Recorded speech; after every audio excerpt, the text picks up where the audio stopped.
অবশেষে ইউক্রেনের হাতে এসে পৌঁছালো বর্তমান বিশ্বের অন্যতম শক্তিশালী যুদ্ধ ট্যাঙ্ক M1 অ্যাব্রাম। আমেরিকার সশস্ত্র ভাণ্ডারের অন্যতম শক্তিশালী এই ট্যাঙ্কটি কি তবে রাশিয়া ইউক্রেন যুদ্ধের নতুন মাত্রা যোগ করতে চলেছে? চলুন তবে জেনে নিই কি অসাধারণ বৈশিষ্ট্য রয়েছে বিখ্যাত M1 অ্যাব্রামস ট্যাঙ্কের মাঝে। M1 অ্যাব্রামস আমেরিকার সশস্ত্র বাহিনী কর্তৃক ব্যবহৃত তৃতীয় প্রজন্মের একটি স্ট্যান্ডার্ড মেইন ব্যাটল ট্যাঙ্ক। এটিকে বর্তমান বিশ্বের শীর্ষস্থানীয় ব্যাটল ট্যাঙ্ক নামে উপাধি দিলেও ভুল কিছু হবে না।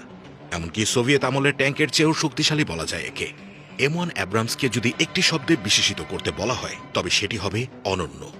এতে ব্যবহৃত হয়েছে Honeywell AGT 1500C gas turbine engine, যা তীব্র ঠান্ডা কিংবা অত্যন্ত গরম যে কোনো পরিবেশেই সমান তালে কার্য সম্পাদন করতে পারে।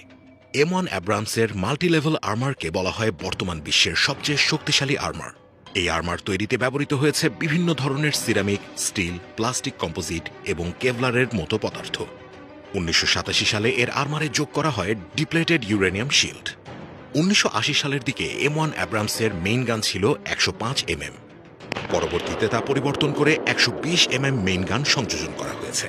এর মেইন গান ফায়ারিংয়ে এম করার জন্য রয়েছে লেজার গাইডেড সিস্টেম। এতে ব্যবহৃত হয়েছে অ্যাডভান্সড ব্যালেন্স সিস্টেম, যা বন্ধুর পরিস্থিতিতেও সঠিক লক্ষ্যবস্তুতে আঘাত হানতে সক্ষম।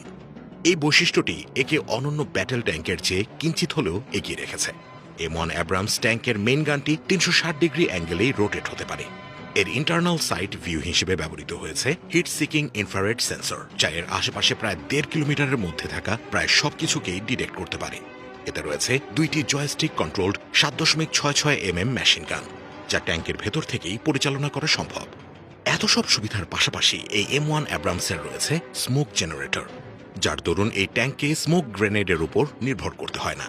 কোনো দুর্ঘটনা এড়াতে এর ভেতরে ফায়ারিং শেল রাখার জন্য আলাদা চেম্বারেরও ব্যবস্থা করা আছে। প্রায় 62 মেট্রিক টন ওজনের এই ট্যাঙ্কটিতে একবারে প্রায় 1900 লিটার তেল মজুত করে রাখা যায়। এর অপারেশন রেঞ্জ প্রায় 470 কিলোমিটার পর্যন্ত। সাধারণ রাস্তায় এর গতিবেগ প্রায় 70 কিলোমিটার হলেও অফরোডে এর গতিবেগ দাঁড়ায় 50 কিলোমিটারের কাছাকাছি। তবে এই ট্যাঙ্কটির একটি মুখ্য নেতিবাচক দিকও রয়েছে, আর তা হল এর জাইগান্টিক ইঞ্জিন। 1100 কিলোওয়াটেরও বেশি ক্ষমতা সম্পন্ন এই ইঞ্জিন ব্যাপক পরিমাণে তাপ উৎপন্ন করে, যা শত্রুর ইনফ্রারেড সেন্সরে সহজেই ধরা পড়ে যায়। আর এই ট্যাঙ্কের রক্ষণাবেক্ষণ খরচও যথেষ্ট ব্যয়বহুল। তাছাড়া এই ট্যাঙ্কের জ্বালানি অনুপাতে এর অপারেশন রেঞ্জও যথেষ্ট কম। মুদ্রা কথা, শক্তিশালী এই ট্যাঙ্কটির ইউক্রেনের সামরিক ভাণ্ডারে বড় কোনো পরিবর্তন না নিয়ে এলেও এটি যে তাদের স্থলজ শক্তিকে অনেকটাই বৃদ্ধি করেছে তা হলফ করে বলাই যায়।